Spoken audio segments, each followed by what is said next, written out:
यस कार्यक्रमका आयोजक कोशिश हेल्थ फाउन्डेसन तपाईहरुलाई सबभन्दा पहिला म हार्दिक आभार प्रकट गर्न चाहन्छु किनभने तपाईहरुले आज यत्रो युवाहरू म राष्ट्र रूपान्तरणका नायक भन्न चाहन्छु तपाईहरुलाई। यत्रो युवाहरूको अगाडि मेरो मनका कुराहरू केही बाँड्नको लागि मलाई मौका दिनुभयो र यहाँ अगाडि एकदम चर्चित र प्रेरणादायी व्यक्तित्वहरू हुनुहुन्छ। And I would also like to welcome Mr. Nasir Khan, who has come all along from India to inspire you all and to inspire us all. Thank you so much. But I would also like to apologize to you because I'm going to deliver my speech in Nepali. And I believe we have Dr. Bharat Rawat here. He has been in Nepal for 20 years and he's just like Nepali. So I hope and I believe that you understand Nepali very well, and I have heard you speaking Nepali very well. So I am not too much worried about you. मलाई आज तपाईको यो कार्यक्रममा अघि doctor देवकोटाले भने जस्तै म अलिकति भावुक पनि भएको छु किनभनेदेखि 80 रुपैयाँ तिरेर यो विचार सुन्नको लागि तपाईहरु आउनु भयो, यो हल फुल भयो र अझ टिकट चाहिँ ओभरसोल्ड भयो र तपाईहरु यस्तो पुस्ताका नागरिकहरू यो देशका नागरिकहरू यहाँ उपस्थित हुनुहुन्छ जसमा यो देशको भविष्य निहित छ। किन म निहित छ भन्दै छु भने अघि डाक्टर देवकोटाले नै भन्नुभयो हामी सबैजना भन्छौं यो देशको नेतृत्वलाई हामीले विश्वास गर्दैनौं किनभने गर्ने ठाउँहरू त्यति रहन दिनु भएर उहाँहरू सुध्रिनु होला त्यो भिन्नै कुरा हो।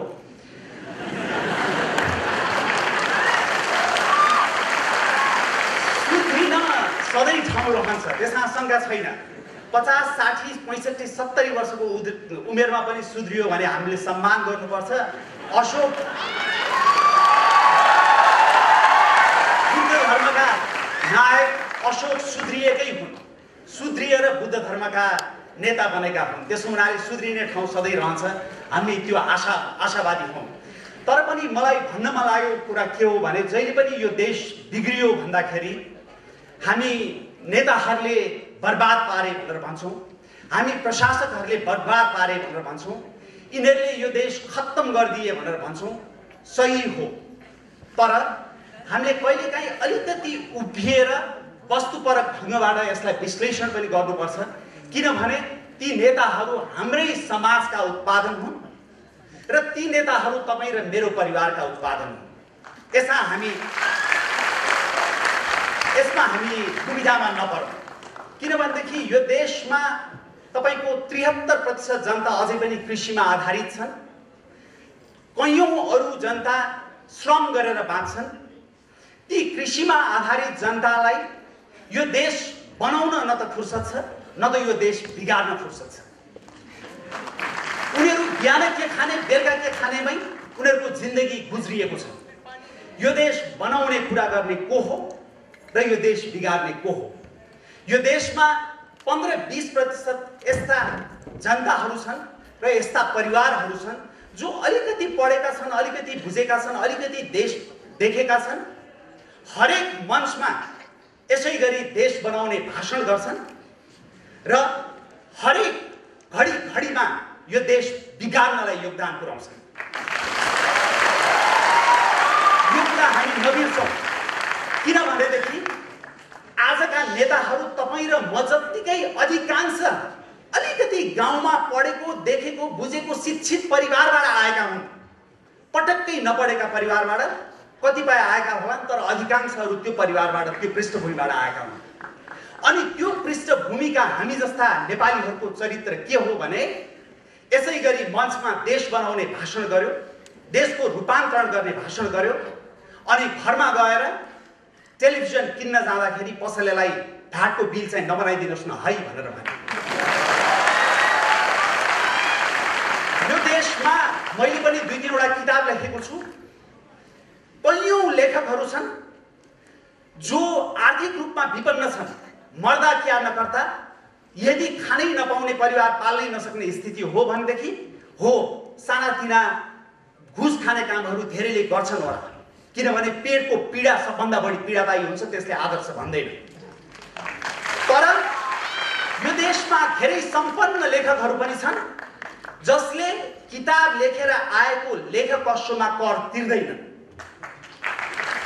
पुस्तक भनेको कविता लेख्नुहोस्, कथा लेख्नुहोस्, यो स्वास्थ्य विज्ञानको पुस्तक लेख्नुहोस्, तपाईँ अर्थशास्त्रको किताब लेख्नुहोस्, राजनीति शास्त्रको किताब लेख्नुहोस्। किताब लेख्ने भनेको साहित्य होस् या जेसुकै हो, त्यो आदर्श लेख्ने हो। आदर्श लेख्नेले आदर्श व्यवहार पनि गर्नु पर्थ्यो, तर लेखक वस्तुमा कर तिर्दैन। यो देशमा तपाईहरू धेरै जसो मेडिकल फिल्डबाट आउनु भएको छ।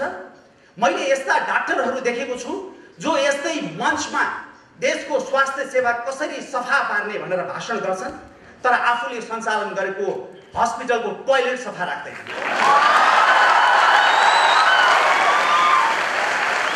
मैले यो भन्नुको कारण के हो भनेदेखि सबभन्दा पहिला तपाईँ र हामी जस्ता नेपालीहरूले आत्ममूल्याङ्कन गर्नै पर्यो। यो देश बनाउने हो भने तपाईँ र हामीले आत्ममूल्याङ्कन कसरी गर्नु पर्यो भने घरमा गएर मेरो बाउ, मेरो आमा, मेरो दाजु, मेरो दिदी, मेरा काका, मेरा काकीलाई मैले सोध्नु पर्यो, हाम्रो त मासिक आम्दानी यति छ, हाम्रो पैतृक सम्पत्ति यति थियो, तर यस्तो किसिमको जीवन हामीले कसरी निर्वाह गरिरहेछौँ भनेर सोध्नै पर्यो। अब हामीले सोध्नु पर्यो र हामीले नसोध्ने हो भने हेरिराख्नुहोस्, हाम्रो पुस्ताका दिनमा 1600 युवाहरू खाडीको 50 डिग्रीको घाममा ऊँट चराउन गइराखेका छन्। तपाईँ र मेरा छोराछोरीहरू पनि के हामीले ऊँट चराउन पठाउनुपर्छ कि युरोप अमेरिका पठाउनुपर्छ र त्यसमा हामीले कसैलाई गाइड गर्न पाउँदैन। र त्यो चारित्रिक सुधार भयो होला, गल्ती भयो होला, किनभने समाज यसरी विकसित भयो कि हाम्रो बाजे बराजुको पालामा यो समाज धेरै सौहार्दपूर्ण थियो, यो समाज धेरै सरिदयी थियो, यो समाज धेरै परोपकारी थियो। त्यति बेला कुनै पनि दशैं तिहारमा ठुलो मान्छेले आशिष दिन पर्दाखेरि सबै किसिमका आशिष दिन्थे र भन्थे तँलाई खान पुगोस्, दिन पुगोस्। त्यति बेला हाम्रा हजुरआमाहरूले, अहिले पनि म गाउँमा भेट्छु, हरेक चोटि बिहान बेलुका खाना पकाउनलाई तपाईको कसौडीमा चामल हालेपछि, आफ्नो परिवारलाई चाहिने चामल हालेपछि त्यसबाट एक मुट्ठी झिक्थेर छुट्टै राख्थे। त्यो किन भन्दा गाउँका नपुग्ने, खाना नपुग्नेहरूको लागि माग्न आउँछन्, तिनीहरूलाई दिनको लागि भनेर राख्थे। आज तपाईँ र मेरो पुस्ताले के गर्न थाल्यौँ भने अरूको कसौडीको चामल पनि झिकेर आफ्नै कसौडीमा हाल्न थाल्यौँ। आज तपाईँ र मेरो पुस्तामा मैले जन्मेदेखि, मैले बुझ्ने भएदेखि मेरो परिवारमा मैले आशिष दिएको के सुनेको छु? त अघि उहाँले भन्नुभएको जस्तै त फलानु जस्तो भएस्, त ढिस्काना जस्तो भएस्, चन्द्रमा सधैँ तेरो दाहिने हुन्, त ज्ञानी भएस्, त मानी भएस्, त यस्तो भएस्, त उस्तो भएस्। अनि जब म ठुलो हुन्छु, मलाई सानैदेखि घरमा आशिष के दियो भने त ठुलो हुनुपर्छ भनेर दियो। मलाई स्कुलमा के सिकाइयो भने त फलानु जस्तो हुनुपर्छ, त फलानु जस्तो हुनुपर्छ भने ठुलो हुन सिकाइयो। अनि ठुलो भइसकेपछि समाजमा के अपेक्षा गरियो भने तिमी त ठुलो मान्छे, तिमीले देशको लागि पनि गर्नुपर्छ भनेर भनियो। त्यहाँ एउटा फन्डामेन्टल ग्याप छ। त्यो ग्याप के हो भने तपाईको नसामा तैँले आफ्नो लागि गर्नुपर्छ भनेर सिकाएको छ, अनि ठुलो भएपछि त देशको लागि गर भनेर हामी भन्छौँ। हुँदै हुँदैन, सम्भव छैन। त्यो हाम्रो बाजे बराजुको जुन सदाचार थियो त्यसलाई चाहिँ हामीले गुमायौँ र हामीले यस्तो समाज निर्माण गर्यौँ जहाँ शिक्षकलाई कालो मुसो दलिन्छ, जहाँ कुखुरा मर्यो भनेदेखि बाटो बन्द गरिन्छ, जहाँ तपाईहरू जस्ता विद्यार्थीहरू देश बनाउने त हामीले हो, विद्यार्थीले नबनाए कसले बनाउँछ देश भनेर पढ्न छोडेर टायर बाल्न जानुहुन्छ।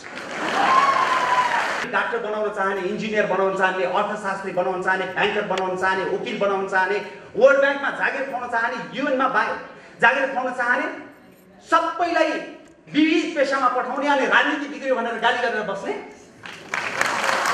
त्यसो हुनाले मैले त जहाँ गए पनि तपाईँहरू जस्ता युवाहरूसँग अन्तर्क्रिया गर्दा भन्ने गर्छु, युवाहरूलाई राजनीतिमा चासो हुनुपर्छ, तर चासो हुनुको अर्थ क्लास छोडेर टायर बाल्न जाने होइन। जसले आज क्लास छोडेर टायर बाल्न गएको छ तपाईहरुमध्ये कोही हुनुहुन्छ भने सम्झिनु होला, आजभन्दा 10 वर्षपछि त्यो अहिले तपाईले बालेको टायरले तपाईलाई नै पोल्छ। किन भनेदेखि त्यति बेला बिहा त गर्नै पर्यो, कोही नगरी पनि बस्छन्, त्यो भिन्दै कुरा हो होइन। बिहा गरेपछि बच्चा हुन्छ, बाबुआमा बुढाबुढी हुन्छन्, बुढाबुढी बाबुआमालाई हेर्नै पर्यो। अनि त्यति बेला त तपाईँलाई आय स्रोत चाहियो नि। पढ्ने बेलामा टायर बाल्न गइयो, अनि आय स्रोत राम्रो कहाँबाट होस्? अनि आय स्रोत नभएपछि के गर्नु पर्यो? राजनीतिज्ञहरूको पछि चाकडी गर्नु पर्यो। त्यो चाकडी गर्दा गर्दा गर्दा तपाईँको स्वाभिमान यति गिर्छ कि त्यो चाकडीलाई तपाईँले चाकडी सम्झिनै छोड्नुहुन्छ। त्यस कारणले गर्दा यदि आफू स्वाभिमानी हुने हो भने कुनै पनि बैशाखीको सहारा चाहिँदैन। र अहिले पढ्ने बेलामा तपाईँहरूले राम्रोसँग पढिदिनु भयो भनेदेखि, तर राजनीतिमा चाख लिनुभयो भने, किनभने राजनीति भनेको यस्तो विषय हो जहाँ तपाईँको मेरो बुवाले भन्नुहुन्थ्यो, मेरी श्रीमतीले बौद्धबाट किनेर ल्याउने सागमा राजनीति छ, म राजनीतिबाट कसरी टाढा बस्छु भनेर भन्नुहुन्थ्यो। हो, हाम्रा हरेक पक्षलाई राजनीतिले छोएको छ, त्यसबाट हामी टाढा बस्न सक्दैनौँ। तर तपाईँहरू सबै मेडिसिन पढेर सबै डक्टरै बन्नुपर्छ भन्ने पनि छैन। सबै अर्थशास्त्र पढ्नेहरू अर्थशास्त्री हुँदैन। मलेसियामा डाक्टर महाथिर मोहम्मद नेता भएकै हुन् र मलेसिया बदलेकै हुन्। त्यसो हुनाले तपाईँ हरेकको जीवनमा, हरेकको अनुहारमा म डाक्टर महाथिर मोहम्मद देख्न चाहन्छु, तर लोकतान्त्रिक महाथिर मोहम्मद। र त्यो परिवर्तन गर्ने क्षमता तपाईँहरूमा छ र त्यो क्षमतालाई हामीले उपभोग गर्नु पर्यो। र त्यो उपभोग गर्ने पहिलो आधार के हो भने तपाईँ र हामी जस्ता पढेका लेखेका बुझेका नागरिकहरूमा अलिकति इमानदारी हुनै पर्यो। इमानदारी नहुने हो भने यो देशको संविधानको नक्सा बदलेर केही हुने छैन। हाम्रो मानसिक नक्सा नबदलिएसम्म संविधानमा नयाँ नक्सा कोरेर केही पनि हुँदैन। यसको अर्थ संविधान चाहिँदैन भन्नु खोजे होइन नि फेरि। किनभनेदेखि मैले बारम्बार के भन्ने गरेको छु, कुमारजीको दिशा निर्देशमा मैले भनेको थिएँ, सधैँ हामी कहाँ यस्ता नेताहरू हुनुहुन्छ कि कसैलाई अब के चाहिन्छ नभनौँ, कसैलाई यही नभइकन मैले भने जस्तो नभइकन यो देश बन्दैन भन्ने ठुलो चिन्ता छ। कसैलाई बहुलवाद राख्नै पर्ने, कसैलाई बहुलवाद राख्नै नहुने, कसैलाई 6वटा प्रान्त बनाउनै पर्ने, कसैलाई 6वटा बनाउनै नहुने, 8वटा बनाउनै पर्ने। नाच्न नजान्ने आँगन टेढो भने के हो? हाम्रो दक्षिणमा भारत छ, उसको एक किसिमको राज्य व्यवस्था छ, एक किसिमको संवैधानिक व्यवस्था छ। गएको कैयौँ वर्षदेखि 7% भन्दा माथि आर्थिक वृद्धि दर हासिल गरिरहेको छ। हाम्रो उत्तरपट्टि चीन छ, अर्कै किसिमको राज्य व्यवस्था छ, अर्कै किसिमको संवैधानिक व्यवस्था छ। अब संसारको सबभन्दा शक्तिशाली राष्ट्रको अर्थतन्त्रलाई उछिन्नै लागिसक्यो। हाम्रो छेउमा भुटान छ, सबैले सानो देश भनेर त्यति महत्त्व दिँदैन थिए।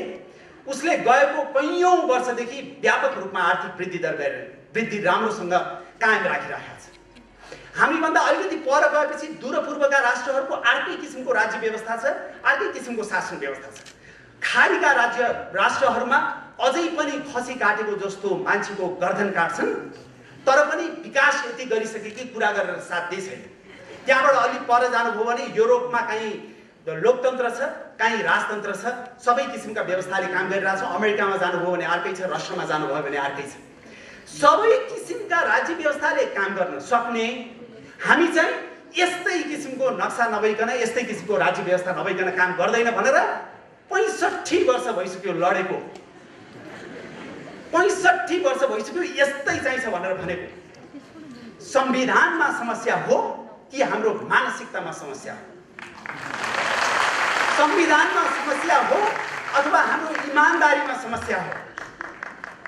इमानदार नहुने अनि कार्यशाला गोष्ठीहरूमा भ्रष्टहरूलाई कसरी समात्ने भनेर त्यहाँ कानुनी लुप होलहरू बन्द गर्नु पर्यो भनेर कुरा गर्ने। कानुनी लुप होल कसरी बन्द हुन्छ? माथिल्लो तहमा पुग्नेहरू सबै गैर इमानदार भएपछि त पनि चुप, म पनि चुप, त कानुनले कसरी काम गर्छ? भारतमा भन्दा हाम्रो देशको भ्रष्टाचार विरोधी कानुन बलियो भनेर धेरै विज्ञहरूले भन्छन्, तर हामी ट्रान्सपरेन्सी इन्टरनेसनलको सूचीमा यति तल किन पर्यो? अब त दक्षिण एसियामै सबभन्दा कम आर्थिक वृद्धि दर हुने देशमा पर्न लागिसक्यो। किन? यत्रो सम्भावना हुँदाहुँदै कुन थोरै देशहरू मात्रै होलान् संसारमा जसमा देश संसारका 10वटा सबभन्दा अग्ला हिमालमध्ये 8वटा हिमाल छ। बुद्ध जन्मेको ठाउँ छ। बुद्ध लुम्बिनीलाई मात्रै हामीले राम्रोसँग मार्केटिङ गर्न जान्ने हो भने त्यसैले हाम्रो अर्थतन्त्रलाई कति ठुलो टेवा पुर्याउँछ। पशुपति छ हामीसँग। भारतमा 1.25 अरब जनसङ्ख्या छ। तीमध्ये कैयौं पशुपति आउन चाहन्छन्। अहिले त डोलेश्वर महादेव पनि भेटियो केदारनाथको शिरले। धार्मिक पर्यटनको लागि यी सबै सम्पत्ति हुन्। त्यसपछि जलस्रोत छ। त्यसपछि हामीसँग पुराना तपाईका यो सांस्कृतिक महत्त्वका केन्द्रहरू यति धेरै छन्। यति धेरै स्रोत सम्पन्न देश भएर पनि हामी यस्तो स्थितिमा किन छौं भनेर प्रश्न गर्दाखेरि सधैँ राजनीतिज्ञलाई मात्रै गाली नगरौँ। हामीले आफूलाई पनि प्रश्न गरेर हेरौँ र त्यो इमानदारी हामीले अहिलेदेखि कायम राख्न सकेनौँ भने भोलिको नेता तपाईहरू नै हो, भोलिका प्रशासक तपाईहरू नै हो, भोलिका अस्पतालको सञ्चालक तपाईहरू नै हो, भोलिका ठुल्ठुला डाक्टरहरू तपाईहरू नै हो। ठुलो हामी सबै हुनुपर्छ। तर सफल हुनुको अर्थ सम्पूर्णता समग्रतामा हेर्ने हो भने सफलता स्वयंलाई हामीले धेरै ठुलो आदर गर्नु पर्दैन। मैले यसो भन्दाखेरि कतिपय व्यक्तिहरूलाई किन भन्ने लाग्ला, तर जबसम्म success doesn't get connected with social transformation, त्यो सक्सेसलाई धेरै ठुलो भ्यालु गरेर हामीले हेर्नु पर्दैन। सक्सेसलाई तपाईको सफलता, मैले कहिलेकाहीँ भन्छु, केन्याबाट आएर अमेरिकामा बाराक ओबामा अमेरिकाको राष्ट्रपति भए। So what for Kenyans? He served Americans. Let the Americans be proud of him. त्यसो हुनाले मेरो भनाइ के हो भने तपाईहरु संसारमा गएर धेरै ठुलो मान्छे हुन सक्नुहुन्छ। कतिपय व्यक्तिहरु यही हुनुहुन्थ्यो, उहाँहरु पनि धेरै ठुलो हुन सक्नुहुन्थ्यो। तर वास्तविकता चाहिँ के हो भने त्यो ठुलोपनासँग राष्ट्रको रूपान्तरणलाई हामी जोड्न सक्छौं कि सक्दैनौं। हामीले त्यो राष्ट्रको रूपान्तरणमा जोड्न योगदान पुर्याउन सक्यौं भने त्यो ठुलोपनाको महत्त्व छ। नत्र तपाई ठुलो हुँदा म किन गर्व गर्ने?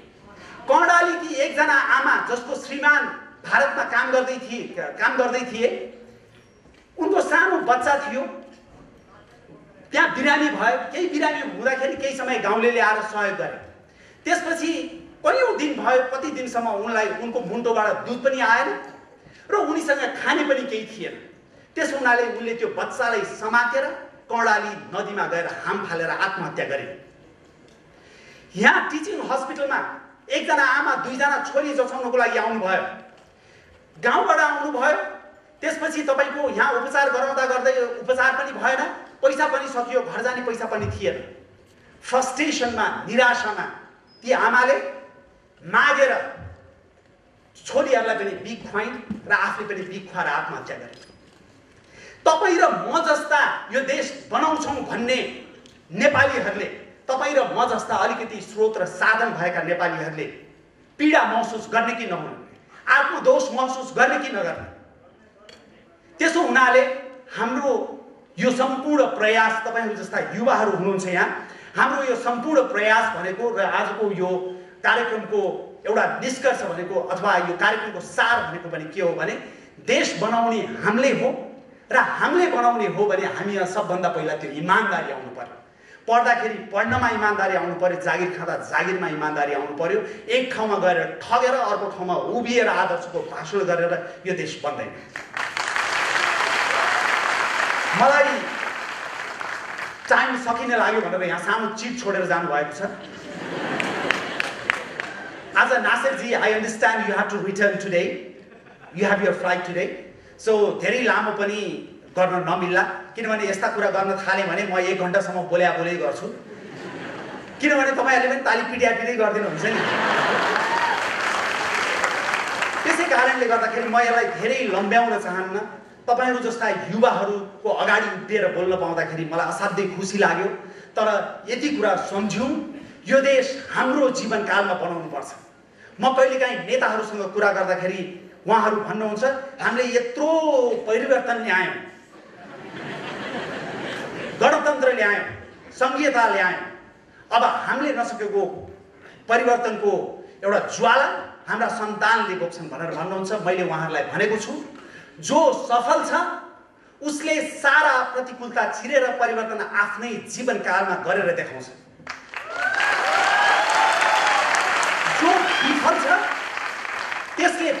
दायित्वको भार आफ्ना छोरा नाति र सन्तानमा बोकाएर जान्छ। म 50 वर्ष पुग्न लागेको मान्छे भन्दैछु, परिवर्तन हाम्रै जीवनकालमा हेर्न सकिन्छ। किनभने देशका तपाईले ग्राफहरू हेर्नुभयो भने 20 देखि 25 वर्षको बीचमा राष्ट्रले राम्रैसँग रूपान्तरण गरेका छन्। इथियोपिया, जसमा 1980 को दशकमा यति ठुलो हत्या हिंसा भयो, 10 लाख मान्छेहरू मरे, सडकमा खुडाले मान्छेले मान्छे काटे, एरिट्रिया छुट्टेर अर्को राष्ट्र बन्यो। तर आज इथियोपिया अफ्रिकाको एउटा टाइगर बाघ भनेर भन्छन्। रुवान्डा 1990 को दशकमा हुती र टुट्सी बीचको युद्धमा झन्डै 10 लाख मान्छे मरे। आज रुवान्डाले आर्थिक वृद्धि दर 7% भन्दा माथि गरिरहेको छ। युगान्डा इदी अमिनले ध्वस्त पारेर गएको देश, मुसेभिनीले अहिले आमूल परिवर्तन गरिदिएको छ। भनेदेखि राष्ट्र रूपान्तरण हुन समय लाग्दैन। तर तपाईँ र हामीमा त्यो चेतना, त्यो जागरण, त्यो इमानदारी हुनु पर्यो।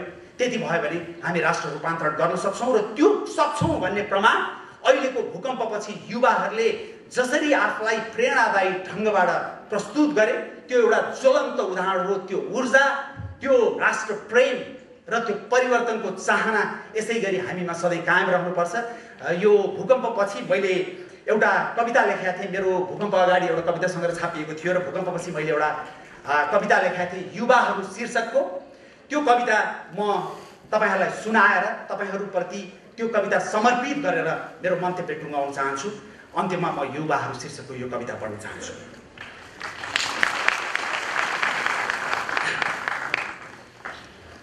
कविताको शीर्षक युवाहरू। तिम्रो अनुहारमा जब म हेर्दछु, चिरा परेका भूकम्पका धाँजामा बर र पिपल पलाएको देख्दछु। तिम्रो अनुहारमा जब म हेर्दछु, चिरा परेका भूकम्पका धाँजामा बर र पिपल पलाएको देख्दछु। तिम्रो आँखामा जब म हेर्दछु, बन्द भएका सपनाका मुहानमा कलकल बगेको पानी म देख्दछु। तिम्रो निधारमा जब म हेर्दछु, ओइलिसकेको फुलबारीमा सिङ्गो देश फुलेको देख्दछु। कसले भन्छ यो देश बन्दैन भनेर, कसले भन्छ यो देश उठ्दैन भनेर। हे शब्दका नायक र कर्मका कुम्भकर्णहरू हो, हे शब्दका नायक र कर्मका कुम्भकर्णहरू हो, तिमीलाई म भन्छु, एकचोटि ती युवाका मधेस चाहिँ फैलिएको छातीमा हेर्नु, एकचोटि ती युवाका पहाड चाहिँ अटल पाखुरामा हेर्नु, एकचोटि ती युवाका हिमाल चाहिँ ठडिएको शिरबिन्दुमा हेर्नु, हेर्नु तिनका यात्रामा लम्किएका पाइलालाई हेर्नु, हेर्नु तिनका संवेदनाले भरिएको मुटुलाई हेर्नु, हेर्नु तिनका आँखामा उदाएको नेपाललाई हेर्नु। अनि भन्नु मलाई मधेसमा गुराँस र पहाडमा गुलमोहर फुल्छ कि फुल्दैन। अनि भन्नु मलाई यो देश हाम्रै जीवनकालमा बन्छ कि बन्दैन।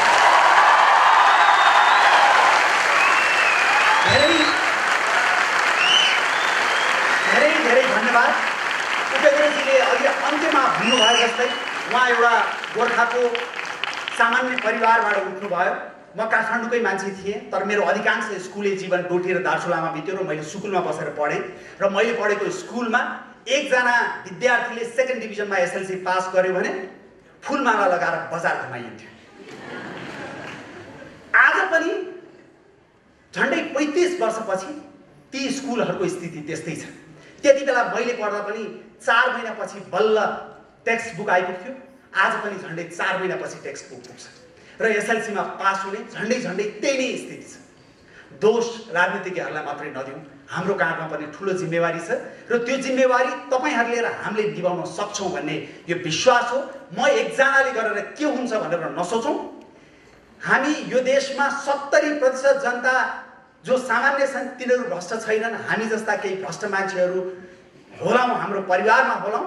अब त्यही भ्रष्टहरूसँग मिलेर भ्रष्टतालाई ठुलो पार्ने कि होइन म एकजनाले पनि परिवर्तन गर्न सक्छु भनेर सोच्ने, त्यो तपाईँ र हाम्रो लागि प्रश्न हो। धेरै धेरै धन्यवाद।